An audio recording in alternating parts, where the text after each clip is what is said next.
Class 7 विषय हिंदी। हमारा रक्त और शरीर पाठ पढ़े हैं। उसके आगे का वो पैराग्राफ हम लोग को पढ़ना है।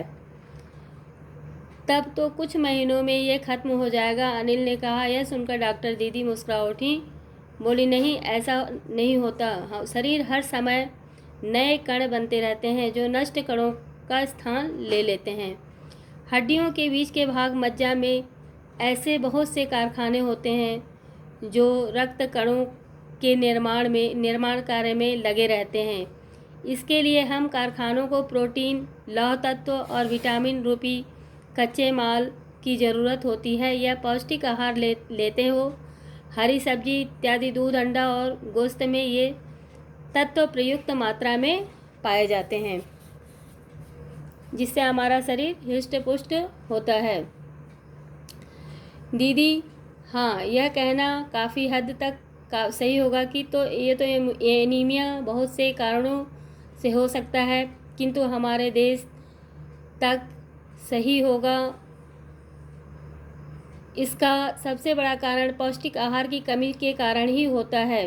पौष्टिक की कमी ना हो और हमारा खान पान बढ़िया से हो तो इसकी कमी नहीं होती है, और खान पान गड़बड़ी होने से ही ऐसा होता है। और पेट में कीड़ों आदि का बन जाना इत्यादि प्रायः दूषित जल और खाद्य पदार्थों द्वारा हमारे शरीर में प्रवेश करते हैं। अतः इनसे बचने के लिए आवश्यक है कि हम पूरी सफाई से बनाए गए खाद्य पदार्थों का ही ग्रहण, भोजन करने से पूर्व अपनी अच्छी तरह से हाथ धो लें और साफ पानी ही पिएं। और हाँ, एक किस्म के कीड़े भी हैं जिनके अंडे ज़मीन की ऊपरी सतह में पाए जाते हैं। इन अंडों से उत्पन्न हुए लार्वे त्वचा के रास्ते शरीर में प्रवेश कर आंतों में अपना घर बना लेते हैं। इनसे बचने का सहज उपाय यह है कि शौच के लिए हम शौचालय का ही उपयोग करें और इधर उधर नंगे पैर न घूमें।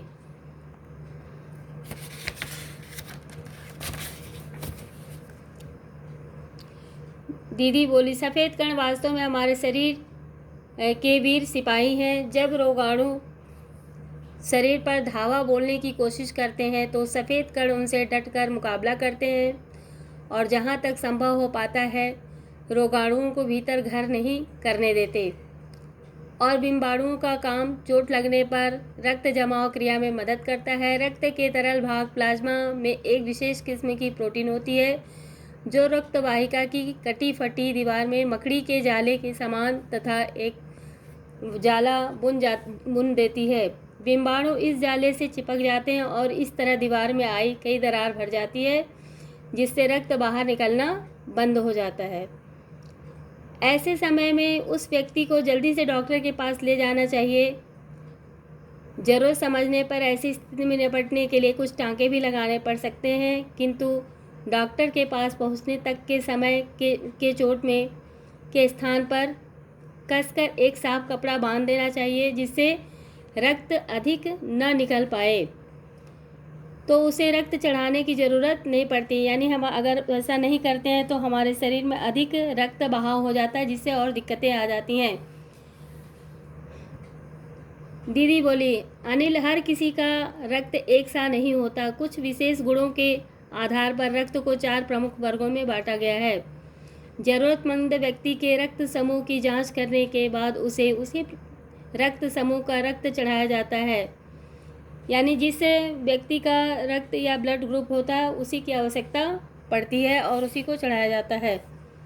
ऐसी आपत्ति के लिए ही ब्लड बैंक बनाए गए हैं। प्रायः हर बड़े अस्पताल में हर तरह के बैंक होते हैं जहां सभी प्रकार के रक्त समूहों का रक्त तैयार किया जाता है, क्योंकि इन ब्लड बैंकों में रक्त का भंडार सुरक्षित रहे। इसके लिए यह आवश्यक है कि हम समय समय पर रक्तदान करते रहें।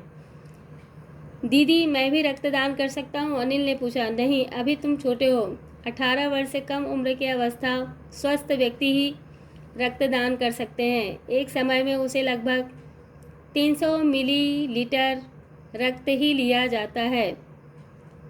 प्रायः यह समझा जाता है कि रक्त करने से कमजोरी हो जाएगी, किंतु यह विचार बिल्कुल निराधार है।